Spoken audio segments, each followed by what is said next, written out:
Hello everybody and welcome back to Ryan Castle's NFL Insight. Today I'll be continuing my fantasy football series with my top 5 wide receivers. Number 5, A.J. Green. A.J. Green has remained the sole superstar on that Bengals receiving core, and I think he can continue to improve based on how Andy Dalton does this season. If Andy Dalton continues to be productive, stay healthy, and limit his interceptions and mistakes, I think it will be a very good year for A.J. Green. Number 4, DeAndre Hopkins. The very short holdout of DeAndre Hopkins has ended, and he will return to practice.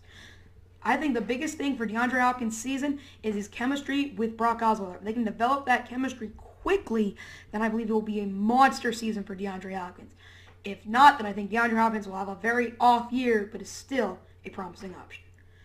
Number 3, Odell Beckham Jr. New coach Ben McAdoo will try and bring the Giants offense back to an elite level. I think he will focus on Odell Beckham getting a bigger workload and getting him the ball more often. So I think this will be a huge year for Odell. I think he will be great in PPR leagues and in regular leagues. Number 2, Julio Jones. Julio Jones arguably had one of his best fantasy seasons last year, and I think he can easily follow it up this year, as he is really the only elite receiver left in that Atlanta receiving core. I think he will remain Matt Ryan's number 1 target, and I think in PPR leagues he is definitely a big target to go get. And finally, number 1, Antonio Brown. In PPR leagues, Antonio Brown is a monster, just nabbing a ton of catches every game.